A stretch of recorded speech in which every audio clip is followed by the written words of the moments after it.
नमस्कार दोस्तों, स्वागत है आप सभी का कर्मवीर आईसीएस में। यहाँ पर मैं मधु पूरी इंडियन पॉलिटी को एमसीक्यू वाइज कवर करा रही हूँ। आज का लेक्चर नंबर 49 है जो कि बेस्ड है द पार्लियामेंट में। आप किसी भी गवर्नमेंट एग्जाम की तैयारी कर रहे हो, अगर इंडियन पॉलिटी आपके सिलेबस में है तो ये पूरी की पूरी प्लेलिस्ट आप सभी के लिए काफ़ी हेल्पफुल होगा। मेरी आप सभी से रिक्वेस्ट है कि इस पूरी की पूरी प्लेलिस्ट को कम से कम 3 से 4 बार जरूर देखें, जिससे कि जब आप एग्जामिनेशन हॉल में बैठें और पॉलिटी के क्वेश्चन सॉल्व करें तो आपके लिए काफ़ी इजी हो और आप अच्छे से अटेम्प्ट कर पाएँ। पॉलिटी काफ़ी स्कोरिंग सब्जेक्ट होता है, लेकिन उसके लिए ज़रूरी है कि निरंतर क्वेश्चंस का अभ्यास करते रहें।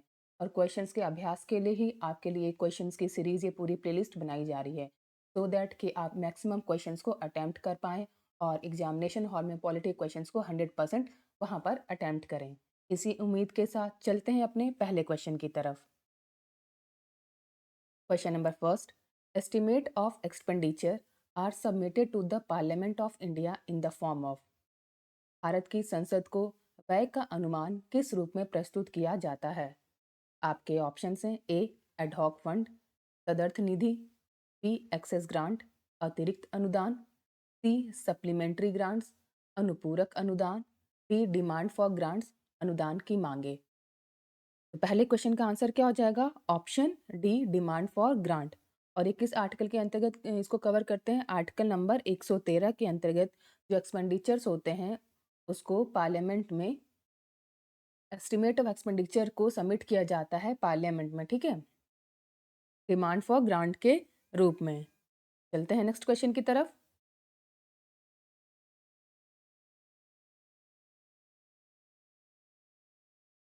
Question number 2। Which one of the following statement is correct regarding submission of money bill? धन विधेयक प्रस्तुत करने के संबंध में निम्नलिखित में से कौन सा कथन सही है? आपके ऑप्शन हैं A the finance bill is presented in Rajya Sabha, वित्त विधेयक राज्यसभा में प्रस्तुत किया जाता है। B it can be presented in either house of parliament, इसे संसद के किसी भी सदन में प्रस्तुत किया जा सकता है। See it can not be presented इन लोकसभा, इसे लोकसभा में प्रस्तुत नहीं किया जा सकता है। डी इट इज प्रेजेंटेड इन लोकसभा, इसे लोकसभा में प्रस्तुत किया जा सकता है। तो धन विधेयक के संबंध में कौन सा कथन सही है ये आपको बताना है। तो क्वेश्चन नंबर 2 का आंसर क्या हो जाएगा? Option D it is presented इन लोकसभा, इसे लोकसभा में प्रस्तुत किया जाता है। चलते हैं नेक्स्ट क्वेश्चन की तरफ। Question number 3। The finance bill of Indian government is presented इन। भारत सरकार का वित्त विधेयक प्रस्तुत किया जाता है। आपके ऑप्शन हैं A upper house, B legislative assembly, C legislative council, D lower house. तीसरे क्वेश्चन का आंसर क्या हो जाएगा? ऑप्शन डी लोअर हाउस, निचला सदन या लोकसभा। ठीक है, तो तीसरे क्वेश्चन का आंसर हो जाएगा ऑप्शन डी। चलते हैं नेक्स्ट क्वेश्चन की तरफ। Question number 4। The stages in the normal financial legislation include first presentation of the budget, second discussion on the budget, third passing of appropriation bill, fourth vote on account, fifth passing of the finance bill. Select the correct answer from the code given below. सामान्य वित्तीय कानून के चरणों में शामिल है: पहला budget की प्रस्तुति, दूसरा बजट पर चर्चा, तीसरा विनियोग विधेयक का पारित होना, चौथा लेखानुदान, पांचवा वित्त विधेयक का पारित होना। तो दिए गए कोड से सही उत्तर का आपको चुनाव करना है कि इसमें कौन कौन सी स्टेजेस होती हैं जब हम कोई नॉर्मल फाइनेंशियल लेजिस्लेशन को पार्लियामेंट में प्रस्तुत किया जाता है। तो चौथे क्वेश्चन का आंसर क्या हो जाएगा? देखिए, जो पहला स्टेटमेंट है प्रेजेंटेशन ऑफ बजट, ये होता है कि हमें पहले सबसे पहले बजट का प्रेजेंटेशन किया जाता है। उसके बाद से जो क्या कह रहा है, डिस्कशन ऑन द बजट, ये भी बिल्कुल सही है। फिर पासिंग ऑफ अप्रोप्रिएशन, ये भी बिल्कुल सही है, लेकिन वोट ऑन अकाउंट नहीं किया जाता जो नॉर्मल फाइनेंशियल लेजिस्लेशन होता है। फिर उसके बाद कहते हैं passing of the finance bill, ये बिल्कुल सही स्टेटमेंट है। तो पहला, दूसरा, तीसरा और पांचवा प्रोसेस तो किया जाता है, वोट ऑन अकाउंट नहीं किया जा सकता है।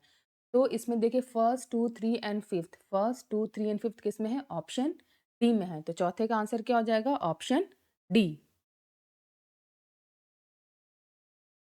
चलते हैं नेक्स्ट क्वेश्चन की तरफ। Question number 5। Prior sanctions of the presentation of India is required before introducing a bill in the parliament on first, formation of a new state; second, affecting taxation in which states are interested; third, altering the boundaries of the state; fourth, money bill. Considering the above statement, select the correct answer from the code given below. संसद में किसी विधेयक को पेश करने से पहले भारत के राष्ट्रपति की पूर्व मंजूरी आवश्यक है। पहला, एक नए राज्य का गठन; दूसरा, कराधान को प्रभावित करना जिसमें राज्यों की रुचि है; तीसरा, राज्यों की सीमाओं में बदलाव; चौथा, धन विधेयक। उपरोक्त कथनों पर विचार करें। तो नीचे दिए गए कोड से आपको सही उत्तर का चुनाव करना है कि किस केस में हमें जो प्रेसिडेंट के सैंक्शंस लेना जरूरी होता है या रिक्वायर्ड होता है। तो पांचवें क्वेश्चन का आंसर क्या हो जाएगा?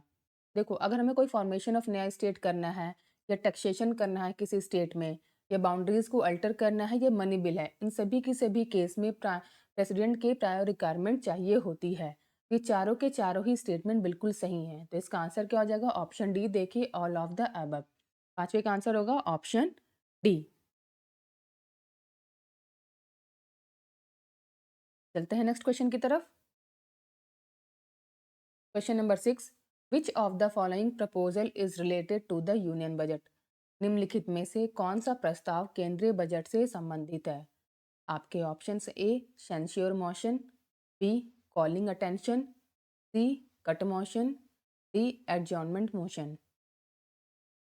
तो आपको बताना है कि इसमें से कौन सा जो यूनियन बजट से रिलेटेड ही आपको बताना है। तो छठवें क्वेश्चन का आंसर क्या हो जाएगा? Option C, cut motion. जो कट मोशन होता है वो यूनियन बजट से रिलेटेड होता है। तो छठे का आंसर होगा ऑप्शन सी।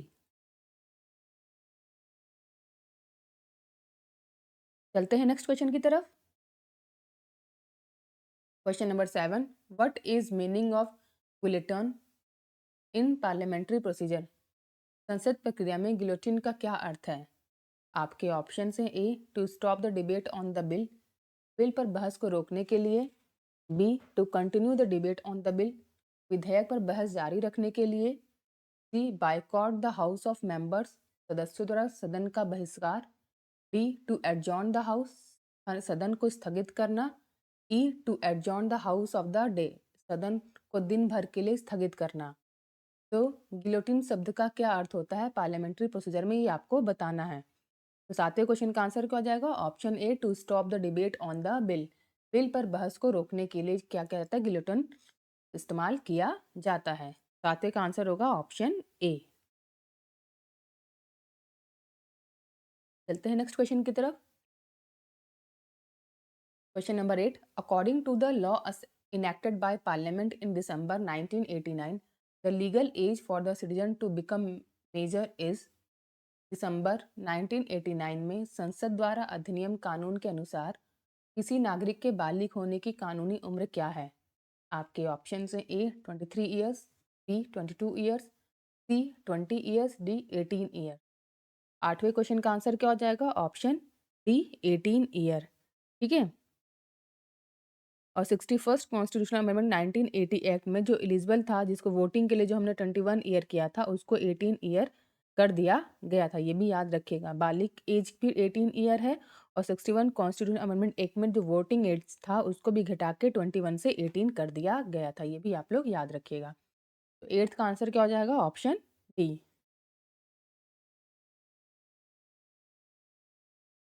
चलते हैं नेक्स्ट क्वेश्चन की तरफ। Question number 9, the consultative The consultative committee of member of parliament for railway zone is constituted by which of the following? Railway zone के लिए संसद सदस्यों की सलाहकार समिति का गठन निम्नलिखित में से किसके द्वारा किया जाता है? आपके ऑप्शन हैं: A, president of India; B, ministry of railway; C, ministry of parliamentary affair; D, ministry of transport. तो 9वें क्वेश्चन का आंसर क्या हो जाएगा? Option C, ministry of parliamentary affair. 9th का आंसर होगा ऑप्शन सी। चलते हैं नेक्स्ट क्वेश्चन की तरफ। Question number 10, with reference to Indian polity which one of the following statement is correct? भारतीय राज्य व्यवस्था के संदर्भ में निम्नलिखित में से कौन सा कथन सही है? आपके ऑप्शन हैं: A, planning commission is accountable to parliament, योजना आयोग संसद के प्रति जवाबदेह है; B. President can make ordinance only when either of the two houses of parliament is not in session. राष्ट्रपति तभी अध्यादेश जारी कर सकता है जब संसद के दोनों सदनों में से कोई भी सत्र नहीं चल रहा हो. C. The minimum age prescribed for appointment as a judge of the Supreme Court is 40 year. सर्वोच्च न्यायालय के न्यायाधीश के रूप में नियुक्ति के लिए निर्धारित न्यूनतम आयु 40 वर्ष है. D. National Development Council is constituted of Union Finance Minister and the Chief Minister of all the state. राष्ट्रीय विकास परिषद का गठन केंद्रीय वित्त मंत्री और सभी राज्यों के मुख्यमंत्रियों से होता है. तो आपको इसमें से करेक्ट जो स्टेटमेंट है वो आपको बताना है. तो 10वें क्वेश्चन का आंसर क्या हो जाएगा? स्टेटमेंट वाले क्वेश्चन को आप लोग एक दो बार रीड कर लिया कीजिए, क्योंकि किसी वर्ड से ही वो पूरे और पूरे स्टेटमेंट की मीनिंग ही गलत हो जाती है और स्टेटमेंट सही और गलत हो जाता है. तो दूसरे क्वेश्चन के आंसर में देखिए ऑप्शन बी क्या है कि president can make ordinance only when either of the two houses of parliament is not in session. ये स्टेटमेंट बिल्कुल सही है कि राष्ट्रपति तभी अध्यादेश जारी कर सकता है जब संसद के दोनों सदनों में से कोई भी सत्र नहीं चल रहा हो. तो 10th का आंसर क्या हो जाएगा? Option B. चलते हैं नेक्स्ट क्वेश्चन की तरफ. Question number 11. Examine the following statement and choose the correct answer from the given options. First, right to property is not a fundamental right now. Second, Rajya Sabha can stop a financial bill. Third, in the preamble of Indian Constitution, secular and democratic words were added by 42nd Amendment of the Indian Constitution. Fourth, any dispute of the Parliament can be resolved by the system of Speaker of the Lok Sabha. Number 11 क्या कह रहा है कि निम्नलिखित कथनों का परीक्षण करें और दिए गए विकल्पों में से सही उत्तर का आपको चुनाव करना है. पहला, संपत्ति का अधिकार अभी मौलिक अधिकार नहीं रहा. दूसरा, राज्यसभा किसी वित्तीय विधेयक को रोक सकती है. तीसरा, भारतीय संविधान के 42वें संशोधन द्वारा भारतीय संविधान की प्रस्तावना में धर्मनिरपेक्ष और लोकतांत्रिक शब्द जोड़े गए. चौथा, संसद के किसी भी विवाद का समाधान लोकसभा अध्यक्ष की व्यवस्था द्वारा किया जा सकता है. तो आपको बताना है कि इसमें से कौन सा करेक्ट है वो आपको चुनना है. तो 11वें क्वेश्चन का आंसर क्या हो जाएगा? देखो, जो पहला स्टेटमेंट कह रहा है कि right to property is not a fundamental right now, ये सही स्टेटमेंट है. और Rajya Sabha can stop a financial bill, ये भी बिल्कुल सही स्टेटमेंट है. तो इस तरीके से पहला और दूसरा स्टेटमेंट सही हो जा रहा है. तो ऑप्शन ए देखिए 1 एंड 2. 11th का आंसर क्या हो जाएगा? ऑप्शन ए.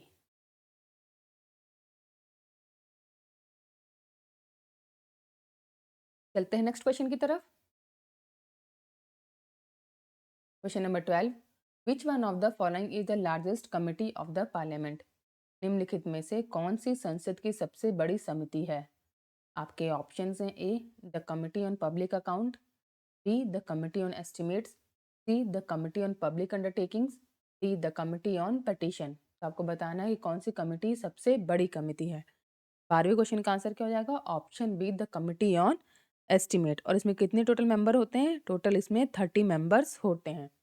तो 12वें का आंसर होगा ऑप्शन बी. चलते हैं नेक्स्ट क्वेश्चन की तरफ. Question number 13.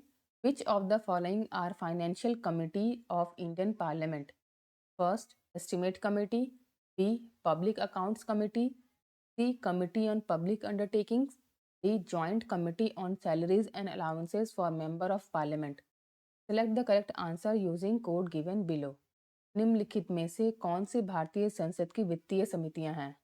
आपके ऑप्शन हैं. ए, प्राक्कलन समिति. बी, लोक लेखा समिति.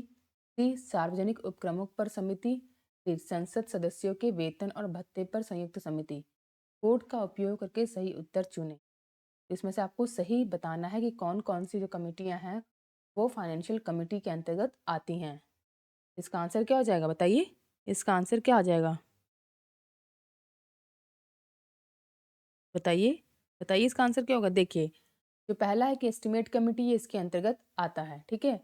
और जो दूसरा है पब्लिक अकाउंट कमेटी, ये भी इसके अंतर्गत आता है. और जो कमिटी ऑन पब्लिक अंडरटेकिंग, ये भी इसके अंतर्गत आता है. तो ए बी सी जो आती है फाइनेंशियल कमेटी होती है इंडियन पार्लियामेंट के. ठीक है. तो ए बी सी ऑप्शन किस में है? देखिए सी में है। और किस टाइप की फाइनेंशियल कमेटी होती है? एक पब्लिक अकाउंट कमेटी होती है, एस्टिमेट कमेटी होती है, कमेटी ऑन पब्लिक अंडरटेकिंग। तो ये तीनों के तीनों ही होंगे।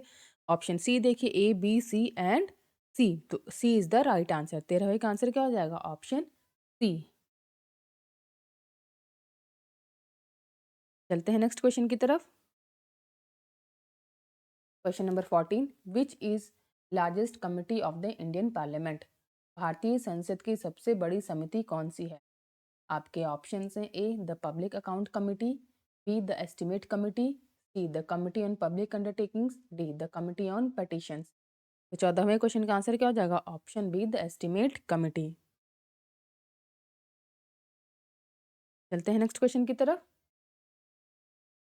Question number 15, with reference to the Parliament of India, which of the following parliamentary committees scrutinize and reports to the House whether the power to make regulation, rules, sub-rules, bylaws, etc. conferred by the Constitution or delegation by the Parliament are being properly exercised by the executive within the scope of such delegation? Question क्या कह रहा है कि भारत की संसद के संदर्भ में निम्नलिखित में से कौन सी संसदीय समिति जांच करती है और सदन को रिपोर्ट करती है कि क्या नियम, उपनियम, उप कानून आदि बनाने की शक्तियां संविधान द्वारा प्रदत्त है या संसद द्वारा सौंपी गई हैं? क्या ऐसे प्रतिनिधि मंडल के दायरे में कार्यपालिका द्वारा उचित तरीके से प्रयोग किया जा रहा है? तो आपको बताना है। Option A committee on government assurance, B committee on subordinate legislation, C rules committee, D business advisory committee. तो 15वें क्वेश्चन का आंसर क्या हो जाएगा? Option B committee on subordinate legislation. B is the right answer. चलते हैं next question की तरफ। Question number 16, tenure of the members of the estimate committee is of. प्राक्कलन समिति के संदर्भ का कार्यकाल होता है। आपके ऑप्शन हैं, A 2 year, B 1 year, C 3 year, D 4 year. 16 का आंसर क्या हो जाएगा? Option B 1 year. चलते हैं नेक्स्ट क्वेश्चन की तरफ। Question number 17, which of the following is not a tool of parliamentary control over public expenditure? निम्नलिखित में से कौन सा सार्वजनिक व्यय पर संसदीय नियंत्रण का उपकरण नहीं है? आपके ऑप्शन हैं, A public accounts committee, B Controller and Auditor General of India, C estimate committee, D committee on public undertakings. तो 17वें क्वेश्चन का आंसर क्या हो जाएगा? Option B Controller and Auditor General of India. 17वें का आंसर होगा ऑप्शन बी।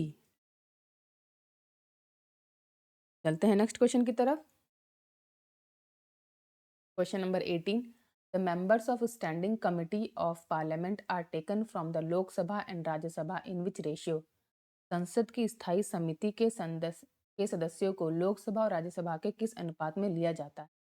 आपके ऑप्शन हैं, A 2 and 1 respectively, B 3 and 1 respectively, C 4 and 1 respectively, D in equal number from both the houses. तो 18वें क्वेश्चन का आंसर क्या हो जाएगा? ऑप्शन ए 2 and 1 रेस्पेक्टिवली, क्रमशः 2 और 1। तो 18th का आंसर क्या हो जाएगा? Option A. चलते हैं नेक्स्ट क्वेश्चन की तरफ। Question number 19, the provision for the calling attention notices has restricted to the scope of which of the following? ध्यानाकर्षण सूचनाओं के प्रावधान ने निम्नलिखित में से किसका दायरा सीमित कर दिया? आपके ऑप्शन हैं, A short duration discussion, B question hour, C adjournment motion, D 0 hour. तो 19th क्वेश्चन का आंसर क्या हो जाएगा? ऑप्शन सी एडजॉर्नमेंट मोशन। 19th का आंसर क्या होगा? Option C. चलते हैं नेक्स्ट क्वेश्चन की तरफ। Question number 20, what is correct about the starred question? First answer is given oral, second answer is given in written, third supplementary questions can be asked, fourth supplementary question cannot be asked, fifth answer can be discussed, sixth speaker control answer। तारांकित प्रश्न के बारे में क्या सही है? पहला उत्तर मौखिक दिया जाता है, दूसरा उत्तर लिखित दिया जाता है, तीसरा पूरक प्रश्न पूछे जा सकते हैं, चौथा पूरक प्रश्न नहीं पूछे जा सकते, पांचवा उत्तरों पर चर्चा की जा सकती है और छठा वक्ता उत्तर को नियंत्रित करता है। तो आपको बताना है कि इसमें जो स्टार्ड क्वेश्चंस होते हैं उसके बारे में क्या सही है। तो 20वें क्वेश्चन का आंसर क्या हो जाएगा बताइए? 20वें क्वेश्चन का आंसर क्या हो जाएगा? देखिए, जो पहला स्टेटमेंट का आंसर इज गिवन ओरल, ये बिल्कुल सही है, ठीक है? इसके बाद से supplementary questions can be asked, ये भी बिल्कुल सही है। तो फर्स्ट और थर्ड तो सही है, बाकी जो स्टेटमेंट है वो गलत है। ऑप्शन बी देखिए उसमें दे रखा है फर्स्ट और थर्ड। तो 20वें का आंसर क्या हो जाएगा? Option B. चलते हैं नेक्स्ट क्वेश्चन की तरफ। Question number 21. The Parliament of India exercises control over the functions of the Council of Ministers through first adjournment motion, second question hour, third supplementary questions. Select the correct answer using the code given below. Question number 21 क्या कह रहा है कि भारत की संसद पहला भारत की संसद क्वेश्चन क्या कह रहा है? The Parliament of India exercises control over the function of council of minister through. जो फंक्शंस होते हैं काउंसिल ऑफ मिनिस्टर को, जो पार्लियामेंट होता है उनके पे कैसे कंट्रोल रखती है? क्वेश्चन क्या करें? स्थगन प्रस्ताव के द्वारा, क्वेश्चन आवर के द्वारा या सप्लीमेंट्री क्वेश्चंस के द्वारा। तो नीचे दिए कोड का उपयोग करके आपको सही उत्तर का चुनाव करना है। तो 21वें क्वेश्चन का आंसर क्या हो जाएगा बताइए? कैसे वो कंट्रोल करती है? देखिए, वो इस जजमेंट मोशन के थ्रू भी कंट्रोल कर सकती है, क्वेश्चन आवर के थ्रू भी कर सकती है और सप्लीमेंट्री क्वेश्चंस के थ्रू भी कर सकती है। तो 1, 2 एंड 3 तीनों के तीनों ही बिल्कुल सही स्टेटमेंट है। तो ऑप्शन डी देखिए 1, 2 एंड 3। 21वें का आंसर क्या हो जाएगा? Option D. चलते हैं नेक्स्ट क्वेश्चन की तरफ। Question number 22. In the Parliament of India, the purpose of an adjournment motion is। Bharat की संसद में स्थगन प्रस्ताव का उद्देश्य क्या है? के ऑप्शंस हैं। A, to allow a discussion on a definite matter of urgent public importance, तत्काल सार्वजनिक महत्व के एक निश्चित मामले पर चर्चा की अनुमति देना। B, to let opposition member collect information from the minister, विपक्षी सदस्यों को मंत्रियों से जानकारी एकत्र करने देना। C, to allow a reduction of specific amount in for grant, अनुदान की मांग में विशिष्ट राशि में कमी की अनुमति देना। D, to postpone the proceeding to check the inappropriate और violent behaviour on the part of some members, कुछ सदस्यों के अनुचित या हिंसक व्यवहार को रोकने के लिए कार्यवाही को स्थगित करना। तो 22वें क्वेश्चन का आंसर क्या हो जाएगा? Option A, to allow a discussion on a definite matter of urgent public importance, तत्काल सार्वजनिक महत्व के एक निश्चित मामले पर चर्चा की अनुमति देना, ठीक है, एडजॉर्नमेंट मोशन के द्वारा, ठीक है। चलते हैं नेक्स्ट क्वेश्चन की तरफ।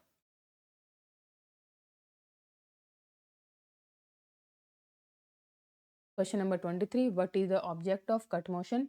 कटौती प्रस्ताव का उद्देश्य क्या है, ये आपको बताना है। Option A, to put check on the policies of the government, सरकार की नीतियों पर नियंत्रण रखना। B, to stop the functioning of ruling party, सत्तारूढ़ दल के कामकाज को रोकना। C, to move a proposal to reduce expenditure in the budget proposal, budget प्रस्ताव में व्यय को कम करने के लिए एक प्रस्ताव लाना। D, rejection of complete financial dealing of the government, सरकार के पूर्ण वित्तीय लेन देन की अस्वीकृति। ई, नन ऑफ द अबव या more than one of the above, उपरोक्त में से कोई नहीं, उपरोक्त में से एक से अधिक। तो कट मोशन का उद्देश्य क्या है ये आपको बताना है। 23वें का आंसर क्या हो जाएगा? देखिए ऑप्शन सी देखिए, to move a proposal to reduce expenditure in the budget proposal, budget प्रस्ताव में व्यय को कम करने के लिए एक प्रस्ताव लाना, तो क्या कहते हैं? Cut motion. तो 23 का आंसर क्या हो जाएगा? Option C. चलते हैं नेक्स्ट क्वेश्चन की तरफ। Question number 24. With reference to union government, consider the following statement. First, the ministries, departments of the government of India are created by the Prime Minister on the advice of the Cabinet Secretary. Second, each of the ministries is assigned to a minister by the President of India on the advice of the Prime Minister. Which of the statement given above is are correct? केंद्र सरकार के संदर्भ में निम्नलिखित कथनों पर विचार करें। पहला, भारत सरकार के मंत्रालय, विभाग, कैबिनेट की सलाह पर प्रधानमंत्री द्वारा बनाए जाते हैं। दूसरा, प्रत्येक मंत्रालय प्रधानमंत्री की सलाह पर भारत के राष्ट्रपति द्वारा एक मंत्री को सौंपा जाता है। ऊपर दिए कथनों में से कौन सा सही है, इसका आंसर आपको देना है। तो 24वें का आंसर क्या हो जाएगा बताइए? 24वें का आंसर क्या हो जाएगा? देखिए, जो दूसरा स्टेटमेंट है कि each of the ministries is assigned to a minister by the president of India on the advice of the prime minister, ये बिल्कुल सही स्टेटमेंट है, ठीक है। और जो पहला स्टेटमेंट क्या क्या क्या कह रहा है कि द मिनिस्ट्री ऑफ गवर्नमेंट में नॉट, तो ये जो बता रहा है कि the ministries department of the government of India created by the prime minister on the advice of the cabinet secretary, तो ये गलत है। ये कैबिनेट सेक्रेटरी के द्वारा नहीं किया जा सकता, not created by the prime minister. ठीक है, इस तरीके से इसका आंसर क्या हो जाएगा, only two, two only, option B is the right answer. चलते हैं नेक्स्ट क्वेश्चन की तरफ। Question number 25, the secretariat of Parliament of India is, भारत की संसद का सचिवालय है। आपके ऑप्शन है A under minister of parliamentary affair, B under president, C independent of the government, D under the supreme court. 25वें क्वेश्चन का आंसर क्या हो जाएगा, option C dependent on the government. ठीक है, भारत की संसद का सचिवालय क्या है sir, independent of the government. ठीक है, 25वें का आंसर क्या हो जाएगा, ऑप्शन सी। इस तरीके से आज हमने सेट ऑफ 25 क्वेश्चंस को कंप्लीट कर लिया है। अगर आप सभी को ये सीरीज अच्छी लग रही है तो प्लीज़ लाइक कीजिए, कमेंट कीजिए और सब्सक्राइब कीजिए कर्मवीर आईसीएस को, और अपने फीडबैक को भी कमेंट सेक्शन में ज़रूर शेयर कीजिए, जिससे कि हम और भी बेहतर और क्वालिटी लेक्चर्स आप सभी के लिए ला सकें। Thank you for watching.